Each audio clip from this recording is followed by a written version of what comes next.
비교적 좀 긴 본문의 말씀을 읽었는데요. 오늘 본문의 말씀은 왕이 되는 사람을 위한 교훈이라고 할 수가 있겠습니다. 영화로운 나라, 좋은 나라, 좋은 국가는 어떤 나라인가? 어떻게 하면 그런 나라를 만들 수 있을 것인가? 또한 왕이 가져야 될 덕목은 어떠한 것인가와 같은 주제들이 오늘 본문의 말씀 가운데 기록되어 있는데요. 사실 잠언서 전체가 왕이 될 사람을 가르치는 그런 주제라고 보아도 무방합니다. 처음부터 끝까지 솔로몬이 자기 자녀들, 왕자들을 가르치면서 어떤 왕이 되어야 할 것인가, 어떤 임금이 되어야 될 것인가를 가르치기 위해서 지은 것이라고 한다면 잠언서 전체가 왕의 덕목, 왕이 어떻게 통치하고 어떤 나라를 만들어 가야 될 것인가, 그런 주제와 전부 밀접한 관련이 있는 것이라고 볼 수가 있겠는데요. 특별히 오늘 본문의 말씀은 그것이 더 분명하게 드러나고 있는 것을 볼 수가 있습니다. 그러니까 이 말씀이 왕이 될 사람들을 위해서, 그런 사람들을 위해서 주은 교훈이라고 한다면 왕과는 전혀 관계없는 우리들에게는 상관이 없는 말씀인가요? 그래도 좀 상관이 있습니까? 우리들에게도 여전히 유용한 말씀입니까? 우리에게는 전혀 필요가 없는 그런 말씀일까요? 예, 필요한 말씀이고 우리에게도 유용한 말씀이라고 할 수가 있겠습니다. 왜냐하면 우리는 한 나라를 다스리는 왕은 아니겠지만 우리들에게도 우리만의 조그만 왕국이 있습니다. 우리만의 내가 통치하는 작은 그런 나라가 있는 것이죠. 적게는 내 마음의 왕국에서부터 시작해서 그리고 우리 가정, 그리고 우리가 속해 있는 그런 공동체, 그리고 내가 하는 그런 사역 등등 그 모든 것들이 사실은 따지고 보면 내가 그곳에서 왕적인 그런 권위를 발휘해야 하는 조그마한 왕국이라고 할 수가 있겠고, 또한 우리들은 그런 조그마한 왕국의 왕으로 부르심을 받은 것이라고 할 수가 있겠습니다. 하나님께서 태초에 천지를 창조하시고 아담과 하와를 만들어 주셨을 때 하나님께서는 그 아담과 하와를 그냥 하찮은 존재로 만드신 것이 아니라 온 세상을 다스리고 통치할 왕으로 세워주신 것이죠. 하나님께서 이 세상의 왕이시고 온 우주의 왕이신데 그 왕권을 아담에게 주시면서 그 왕권을 사람에게 부여해 주시면서 너희가 이 세상을 다스리라, 하나님의 뜻에 따라 이 세상을 다스리라고 왕으로 세워주신 것이라고 할 수가 있겠습니다.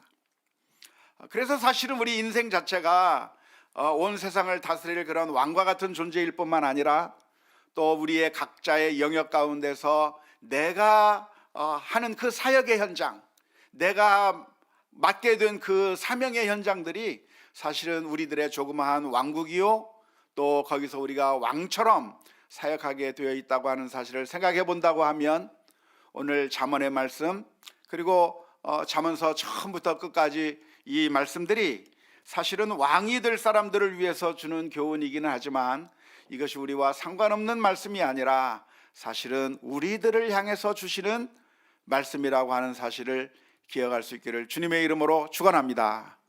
그러니까 여러분들은 누굽니까? 왕이에요. 우리 옆 사람 한번 보고 전하 납셨습니까? 인사 한번 하십시오.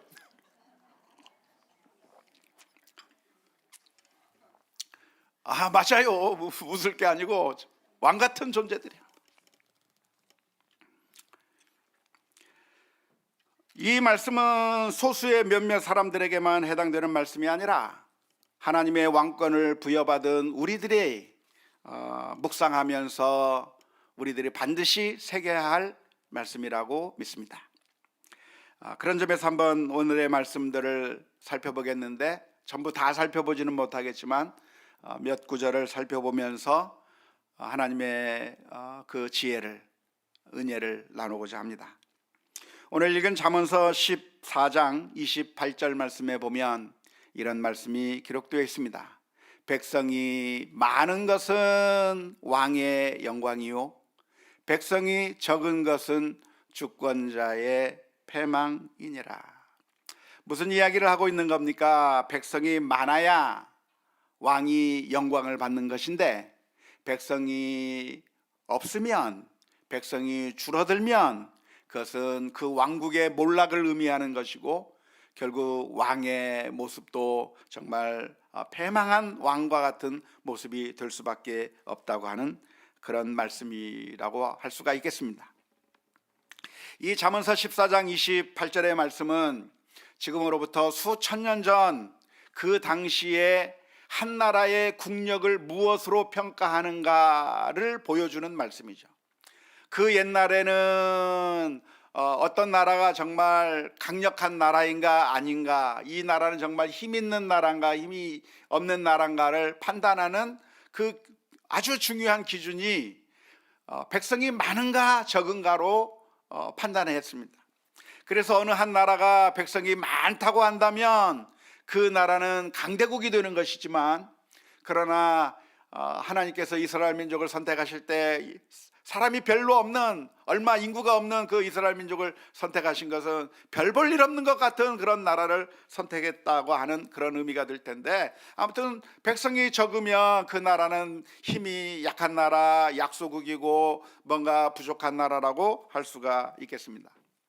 하지만 이 말씀은 그러니까 언제든지 이 기준이 통한다고 하는 것이 아니라 오늘날에는 다른 것으로 국력을 판단할 수 있을 것입니다. 오늘날에는 단순히 그 나라의 인구가 얼마느냐에 따라서 그 나라의 국력을 결정하는 것이 아니라 사실은 다른 요소들이 많이 고려가 될 것입니다. 얼마나 산업이 발달했는가, 얼마나 경제력이 있는가, 군사력이 어느 정도인가, 또는 외교 능력이 어느 정도 있고 세계 여러 나라들 가운데서 어떤 지도력을 발휘하는가, 문화의 힘이 얼마나 강력한가 등등 다양한 지표로 그 나라의 힘과 국력을 판단할 수 있을 것입니다. 그런데 정말 강력한 나라, 정말 좋은 나라, 힘 있는 나라, 그것을 어떻게 만들 수 있을 것인가? 왕이 만들 수 있습니까? 왕이 만들 수 없는 것일까요? 간단하게 문제를 좀 단순화시켜서 오늘 28절의 말씀대로 생각해 본다고 한다면, 백성이 많으면 왕의 영광이라고 했고 백성이 별로 없으면 그것은 주권자의 패망이라고 했는데, 인구가 많아지고 적어지고 하는 게 왕이 할 수 있는 일입니까? 왕과는 아무런 상관없이 그냥 인구가 많아지기도 하고 적어지기도 하는 것입니까? 왕의 역할이 있는 것인가요? 없는 것인가요? 있어요? 왕이 어떻게 인구를 늘리죠? 어쩌면 사람들은 이런 얘기를 할 겁니다. 그건 왕이 할 수 없는 일이다. 오늘날 우리나라 인구가 자꾸 줄어들어서 걱정이잖아요. 결혼도 안 하고 결혼해도 안 하고, 그런데 아기를 낳으니 얼마나 좋아요? 애국하고 있는 거예요. 그래서 애국하고 있다고 칭찬도 좀 해주시고, 그런데 아기 낳으라고 얘기한다고 해서 아기를 낳습니까? 그게 안 된단 말이죠. 왕이 인구를 늘리고 싶다고 해서 늘릴 수 있는 게 아니고, 왕이 인구가 줄어드는 걸 막고 싶다고 해서 막을 수 있는 것이 아니기 때문에, 어떻게 보면 왕의 역할이라고 하는 것이 사실은 별 의미 없을 것 같다라고 생각하기가 쉽습니다. 하지만 전혀 관련이 없는 것이 아니라 사실은 왕의 역할이 지대하다고 하는 점을 우리가 볼 수가 있어야 하는 것이죠. 종종 어떤 사고가 터지거나 문제가 생기면 단순히 그 일을 맡은 실무 책임자들만 책임을 지는 것이 아니라 주의 개통 선상에 있는 가장 높은 최고 책임자에게 그 책임을 묻고 문책하는 일이 있을 겁니다. 어느 회사의 창고가 불이 났다고 한다면, 아니면 어느 부대에서 어느 한 병사가 탈영을 하거나 어느 부대에서 사고가 터지게 된다고 하면 그 병사들이 그 내무반에서 일어나는 그런 문제들 때문에 사단장이 옷을 벗게 되는 일들이 벌어지고 있는데, 사실 사단장이 그것을 어떻게 말려요? 사람이 아무리 열심히 수고한다고 애써도 일일이 다 간섭할 수 없잖아요. 사람이 아무리 밤을 새워서 지킨다고 할지라도 하나님께서 지켜주시지 않는다고 한다고 하면 그 파수꾼의 경성함이 허사가 되는 것이고, 뿐만 아니라 집을 짓는 자가 아무리 열심히 노력해도 하나님께서 지켜주시지 않는다면 집 짓는 자의 수고가 헛수고가 될 수밖에 없는 것처럼, 아무리 지휘관이 최선의 노력을 다한다고 할지라도 저 말단에 저 내무반에서 일어나고 있는 그 모든 일들까지 어떻게 사단장이 일일이 다 간섭을 할 수가 있겠습니까? 사실 그것은 불가능한 것처럼 생각되지만, 하지만 우리는 그 최고 책임자에게 문책을 합니다. 왜냐하면 직접적인 관련이 없는 것처럼 보이지만, 그러나 어떤 최고 책임자가 있느냐에 따라 그 모습이 많이 달라질 수 있기 때문에 그렇습니다. 왕의 역할이 아무것도 아닌 것처럼 보이지만, 최고 책임자의 역할이 아무것도 아닌 것처럼 보이지만, 사실은 아무것도 아닌 것이 아니라 좋은 지도자가 있느냐 좋지 못한 지도자가 있느냐에 따라서 사실은 똑같은 자원을 가지고도, 똑같은 사람들을 가지고도 정반대의 결과가 나올 수 있다고 하는 점을 우리가 생각해 보아야 할 것입니다. 그런 것들을 생생하게 느낄 수 있는 것들이 예를 들어서 합창이라든가 오케스트라 같은 경우에서 정말 그것을 느끼게 되는 것이죠.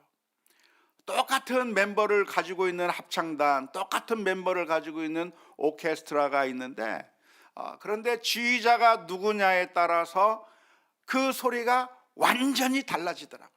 예전에 어떤 교수님이 지휘를 잠깐 하게 되는 것을 제가 옆에서 바라보게 됐는데요. 똑같은 성가대였어요. 똑같은 성가대인데, 그런데 어떤 성악과 교수님이 딱 오셔가지고 딱 들어보더니만 탁탁탁탁 지적하면서 딱 연습을 시키는데, 정말 짧은 시간에 정말 다른 소리가 확 나오는 것을 보면서, 야, 정말 지휘자가 엄청난 역할을 하는구나. 그냥 똑같은 그 멤버들인데 지휘자가 누구냐에 따라 음색이 다르구나 하는 것을 아주 실감 있게 느낀 적이 있었습니다. 뿐만 아니라 합창과 오케스트라뿐만이 아니라 스포츠 팀도 역시 마찬가지인 것이죠. 똑같은 스포츠 팀인데 똑같은 멤버들을 가지고 있는데, 그 스포츠 팀을 지도하고 있는 감독이 어떠냐에 따라서, 능력에 따라서 정말 형편없었던 팀이 좋은 팀으로 변하기도 하고, 좋은 팀이었던 팀이 나쁜 팀으로 변하기도 하고, 좋은 지휘자, 좋은 감독, 좋은 지도자가 있는 것이 사실은 엄청난 차이를 가져올 수 있다고 하는 점을 우리가 생각해 보아야 하는 것입니다. 그래서 좋은 왕이 좋은 왕국을 만드는 것이죠. 좋은 왕이 있을 때 좋은 나라가 되는 것인데요, 백성이 많아지는 것, 그것은 왕의 영광이라고 했는데, 그냥 많아지는 것이 아니라 그렇게 많아지게 만드는 왕의 또 다른 특별한 모습들이 있는 것이라고 할 수가 있는 것입니다. 그래서 좋은 나라를 만들고, 정말 좋은 나라라고 하는 것은 국가로서의 나라뿐만이 아니라 우리들의 가정이라든가 우리의 사업체라든가 우리가 하는 그런 어떤 사역이나 영역, 그 모든 것들이, 모든 분야들이 나아질 수 있기 위해서는 좋은 사역자가 필요하고 좋은 사람들이 필요할 텐데, 잠언서에서는 그런 좋은 나라를 만들기 위해서 어떠한 일들이 필요하고 무엇을 말하고 있는가, 오늘 본문의 말씀 가운데서 살펴보려고 합니다. 29절의 말씀에서는 놀랍게도 이런 이야기를 합니다. 노하기를 더디하는 자는 크게 명철하여도 마음이 조급한 자는 어리석음을 나타내느니라. 왕이 노하고 화를 내면 그러면 무엇인가 잘 돌아갈 것처럼 생각이 되지만, 노하는 자가 그 일을 잘 이룰 수 있는 것이 아니라 조급하고 화를 내기 시작하고 하는 것은 오히려 잘못된 결과를 가져올 수밖에 없다고 하는 것을 보여주는 것이죠. 만일 지도자가 화를 내고 분노한다면 그 아랫사람들이 긴장하고 정신을 바짝 차리고 빨리빨리 반응하는 것처럼 보이게 되겠지만, 그래서 모든 것들이 다 질서 있게 돌아가는 것 같고 그래도 어떤 성과를 이루는 것처럼 보이게 되겠지만, 사실은 그러나 성경의 가르침은 무엇이냐면, 그렇게 분노하는 것으로 그리고 조급하게 모든 일을 해 나가는 것이 좋은 결과를 가져오는 것이 아니라 오히려 어리석음을 나타내는 것뿐이라고 가르쳐 주고 있습니다. 사람들은 소리 지르고 화를 내면 그때서야 사람들이 주목하기 때문에 우리는 화내는 것을 너무나도 종종 애용할 때가 있습니다. 잠잠하면 아무도 아는 척을 하는 것 같지 않아요? 내게 주의를 기울이지 않는 것 같아요. 하지만 소리 지르고 화를 내면 사람들이 반응하기 때문에 그게 정답인 것처럼 생각될 때가 많이 있지만, 성경은 일관적으로 이야기하는 겁니다. 화를 내는 것이 결코 지혜로운 것이 아니고, 화를 내게 되면, 조급한 마음에서 화를 내게 되면 결국 어리석은 일을 하게 되고 잘못된 결과를 나오게 되는 것이라고 하는 이 말씀을 우리가 이 성경 말씀을 읽으면서 분명하게 기억할 수 있기를 주님의 이름으로 축원합니다. 분노하고 화를 내면 어떤 결과가 나타나는가? 잠언서 15장 18절 말씀에 보면 이렇게 기록합니다.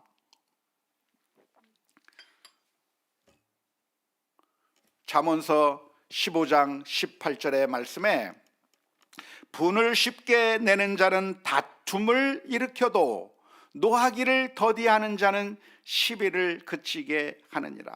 분을 내면 해결이 되는 것이 아니라 다툼을 일으키게 된다라고 말씀하고 있는 것이죠. 잠언서 29장 22절의 말씀 가운데서도 이렇게 표현하고 있습니다. 노하는 자는 무엇을 일으키고 다툼을 일으키고, 성내는 자는 무엇이 많다? 범죄함이 많으니라. 노하고 성내면 선한 일을 이루고 좋은 결과가 나타나는 것이 아니라 오히려 다툼을 일으키기만 하고 범죄를 만들기 하는 그런 잘못된 결과만 가져오는 것이라고 이야기하고 있습니다. 잠언서 30장 33절의 말씀 가운데서도, 대저 젖을 저으면 엉긴 젖이 되고 코를 비틀면 피가 나는 것 같이 노를 격동하면 무엇이 남이라? 다툼이 남이니라. 다툼은 노하게 되면 다툼을 유발하게 되기 때문에, 그렇게 노함으로써 무슨 문제를 해결하려고 하지 말고 마음을 누그러뜨리고 사람들을 동의하게 만들고 그리고 설득하고 마음으로부터 따르게 만드는 것이 중요하다고 하는 것을 오늘 잠언서의 말씀 가운데서 가르쳐주고 있습니다. 우리 가운데 쉽게 분노하는 마음이 있다고 한다면, 따라서 우리는 주님의 십자가 앞에 날마다 나아가야 할 줄로 믿습니다. 주님 앞에 엎드려 기도하면서, 주님, 저의 이 분노하고 화를 내는 저의 못된 성격을 고쳐 주옵소서. 주님께서 우리를 위하여 하루를 천년같이, 천년을 하루같이 기다리시며 인내하시며 참아주셨던 것처럼 저희들도 참고 인내하며 주의 선한 일들을 이룰 수 있게 해달라고 기도하며 나아가는 우리 모두가 다 될 수 있기를 주님의 이름으로 축원합니다. 야고보서 1장 20절 말씀에서는 이렇게 표현합니다. 사람의 성내는 것이 하나님의 의를 이루지 못함이니라. 성을 내는 것으로 하나님의 뜻을 이룰 수 없고 선한 결과가 나타날 수 없고, 성을 내는 것으로 좋은 결과를 나타낼 수 없기에 온유한 마음으로 대해야 하는 것입니다. 잠언서 14장 30절 말씀에서는 이렇게 표현합니다. 평온한 마음은 육신의 생명이나 시기는 뼈를 썩게 하느니라. 분노하지 말고 평온한 마음을 가져야 되는 것이고, 또한 평온한 마음을 가져야 하는 것인데 시기와 질투의 마음을 가질 것이 아니라 평온한 마음을 가져야 한다고 가르쳐주고 있는 것이죠. 그래서 우리 모두가 다 왕 같은 우리들이 마음 가운데 너그럽고 사람들을 인정해주고 포용하고 그리고 평온한 마음으로 유한 마음으로 대하는 그런 온화한 성품을 가져야 될 것이고, 사람들을 시기하고 질투하면서 미워하는 마음들을 우리의 마음 가운데서 제해 버려야 할 것입니다. 그런데 시기하고 질투하는 마음은 뼈를 썩게 한다고 했을 때 여러분들 누가 제일 먼저 떠오르십니까? 사울왕이 떠오르게 되는 거죠. 사울왕은 누굽니까? 사울왕은 이스라엘의 첫 번째 왕이었지만 실패한 왕이었던 것이죠. 왜 사울은 실패할 수밖에 없었습니까? 그의 마음 가운데 시기가 있었기 때문이에요. 누가 나타날 때 시기했습니까? 다윗이라고 하는 한 용사가 등장하게 되었을 때 사울왕은 기뻐하고 감사하며 좋아한 것이 아니라 시기와 질투로 그 다윗을 미워하기 시작했어요. 안타깝게도 이러한 결정은 너무나도 안타까운 결정인 것이죠. 다윗을 인정하고 우리 신학 가운데, 우리 가운데 이런 어마어마한 용사가 있다고 하는 사실을 하나님께 감사하며 그와 함께 같이 그 나라를 만들어 갔다고 한다면 사울 왕의 길도 성공의 길을 갈 수가 있었을 것입니다. 하지만 정반대의 행보를 하게 되는 것이죠. 이스라엘이 다윗으로 인하여 잘 되면 누가 잘 되는 거예요? 사울 왕이 잘 되는 거잖아요. 다윗이 적군을 무찌르고 다윗이 이 나라를 위해서 헌신하고 그래서 이 이스라엘 민족이 안전해진다고 한다면 사울 왕이 높임을 받게 되는 것이 아닙니까? 그런데 놀랍게도 사울 왕은 그 다윗을 보면서 시기하고 질투해 버렸고, 그래서 그 다윗을 밟아버리기 시작한 겁니다. 그 다윗을 죽이려고 했는데 그 다윗을 죽이려고 하면서 결국은 누가 죽는 겁니까? 자기 자신이 죽임을 당하게 되는 것이죠. 뼈도 썩고 속도 썩고 나라는 망하게 되고, 다윗을 무찌르면서 자기 자신을 무찌르는 거예요. 마치 무엇과 같으냐면 자기 몸을 자기가 망가뜨리는 거나 마찬가지. 나라는 하나의 몸이라고 할 수가 있는데, 유기적인 그런 몸이라고 할 수 있는데 그 몸의 이 한 일부가 엄청난 힘을 가지고, 팔이 엄청난 힘을 가지고 있어요. 그러니까 내가 내 팔을 보고 이게 너무 힘이 세네 하고 내 팔을 잘라버리면 내가 불구가 되는 거예요. 이런 바보 같은 일이 어디에 있어요? 우리 모두가 다 한 가족이요, 한 지체요, 한 몸이라고 하는 그런 마음을 가지고 우리 가운데 누군가가 잘하면 그게 나의 자랑거리가 되고 내가 행복해야 되는 거죠. 우리 교회 모든 성도들 가운데 누가 높아지면, 누가 좋은 일이 있으면 어떻게 해야 됩니까? 같이 즐거워해야죠. 같이 좋아해줘야 돼. 왜? 나에게 좋은 일이니까. 우리 가족이 좋은 일이고 한 몸이 좋은 것이잖아요. 그런데 우리 가운데 있는 어떤 사람들이 잘 된다고 하면 시기하고 질투하고 그리고 깎아내려야 됩니까? 아니요, 그것은 우리 자신을 망가뜨리는 것이 된다 이 말이에요. 시기와 질투의 마음은 결국 다른 사람이 아닌 나 자신을 죽이는 것이라고 하는 사실을 기억해야 될 줄로 믿습니다. 우리 교우들 가운데 누군가 박수 받으면 함께 기뻐하는 우리 모두가 다 될 수 있기를 주님의 이름으로 축원합니다. 31절 말씀, 잠언서 14장 31절 말씀. 가난한 사람을 학대하는 자는 그를 지으신 이를 멸시하는 자요, 궁핍한 사람을 불쌍히 여기는 자는 주를 공경하는 자이니라. 왕이 해야 할 그런 일들을 또 31절에서 기록하고 있는데요, 가난한 자가 있으면 왕은 그 가난한 자를 어떻게 해야 될까요? 돌봐줘야 되는 거죠. 불쌍히 여겨야 되는 것이죠. 그를 학대할 것이 아니라 그 가난한 자를 불쌍히 여기고 그 가난한 자를 도와주고, 그래서 그 가난한 자의 아픔들을 달래주고 해서 그 사람을 가능하면 행복하게 만들어주는 일들이 필요한 것인데, 그렇게 하는 것이 바로 하나님께 영광 올려드리는 것이고, 그렇게 하는 것이 하나님을 공경하는 방법이다, 이 말이에요. 가난한 자는 우리나라에 도움이 됩니까? 도움이 안 됩니까? 가난한 자가 무슨 도움이 돼요? 옛날 독재 시대 때는 가난한 자는 도움이 안 된다고 생각을 했어요. 우리나라의 얼굴에 먹칠하는 저 가난한 사람들, 우리나라의 그 명예를 실추시키는 저 가난한 사람들은 올림픽을 해야 되니까 쫓아내버려야 되겠다, 쓸어버리고 없애버리고, 우리나라가 멋있는 나라로 보여지기 위해서 가난한 사람들을 쓸어버리는 그런 정책들을 했었던 것 같아요. 하지만 우리가 사람들을 수단으로 바라보아야 하는 게 아니고, 바로 우리나라가 누굽니까? 가난한 자도가 포함된 게 우리나라예요. 우리나라 사람 모두가 다, 그 영남 사람이든 여자한 형편에 있는 사람이든지 모두가 다 우리나라 사람들인 것이고, 그 모든 사람들이 함께 잘 되는 것을 꿈꿔야 하는 것이죠.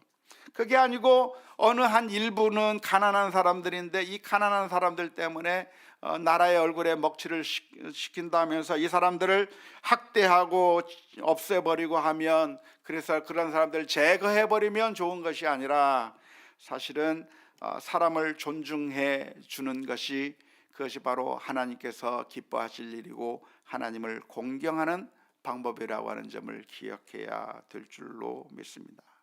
사실은 그게 하나님께서 우리를 향해서 가지고 계신 그 관점이 아니겠습니까?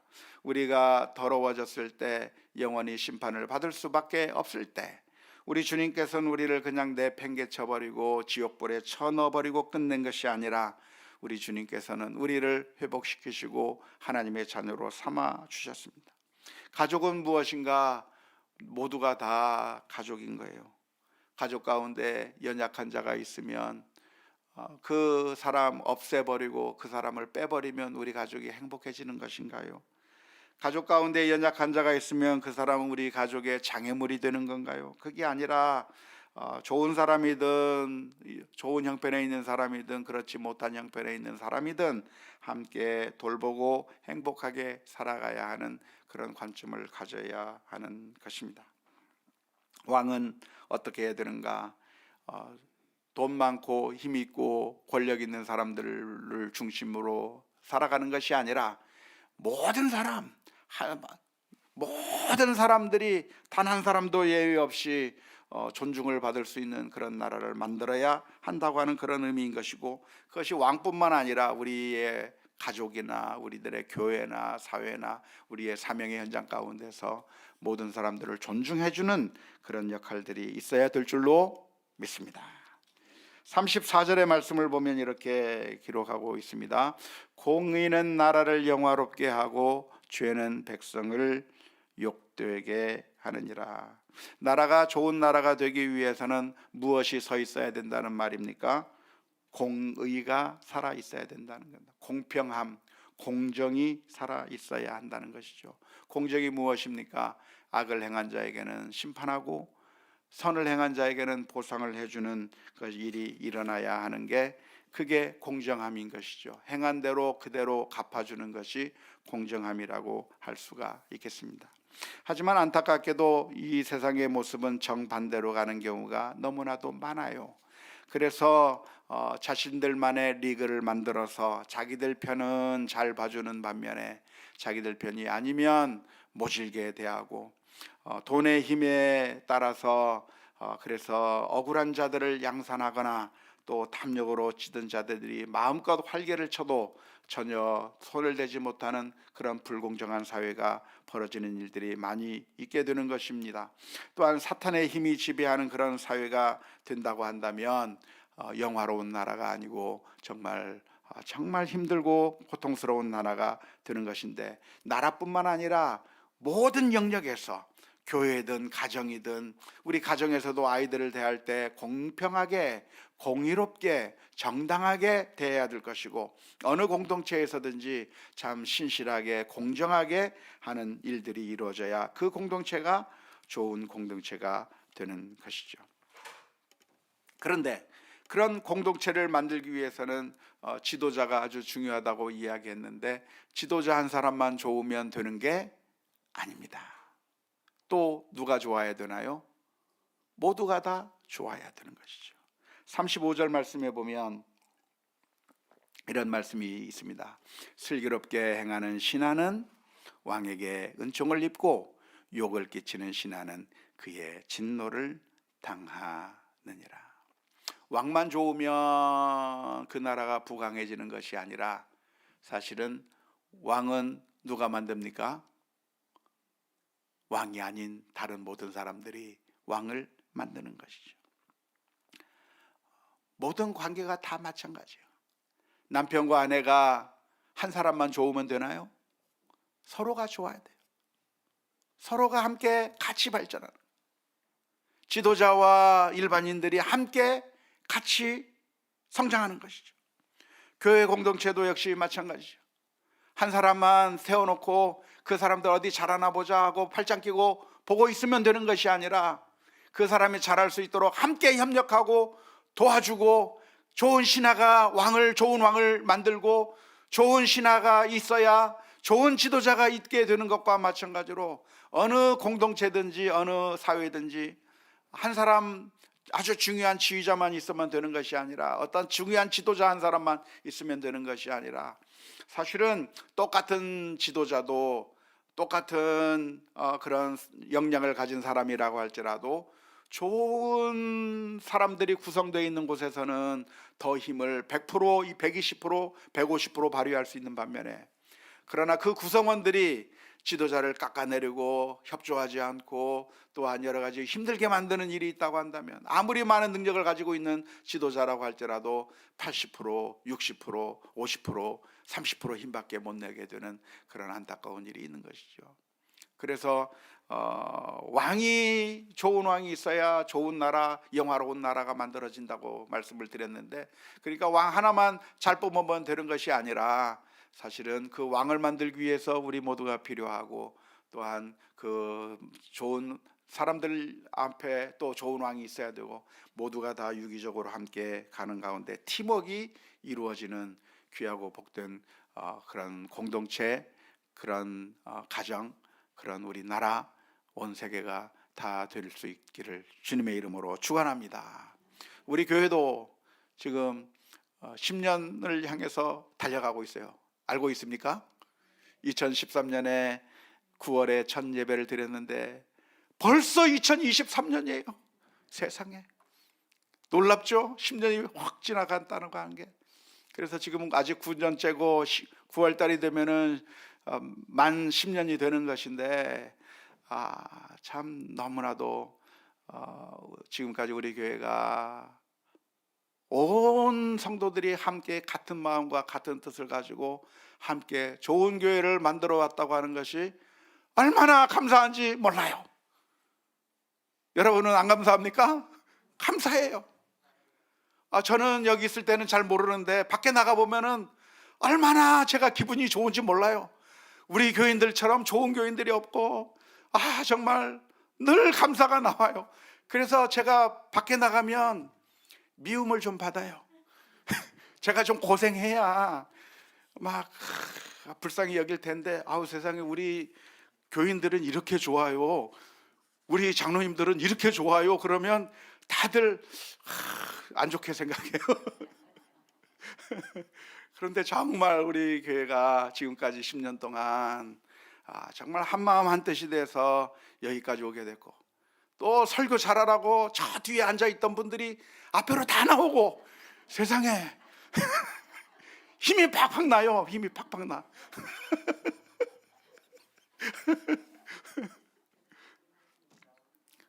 막 웃어주고 농담도 뭐 별로 재밌지도 않은 거 막 웃어주기도 하고, 예전에 어디서는 막 아무리 막 얘기를 해도 심각하게 바라보고 있고, 저 뒤에 앉아 있고 팔짱 끼고 있고, 그러니까 힘이 빠지던데, 우리 교회는 얼마나 좋은 교회가 되는지 모릅니다.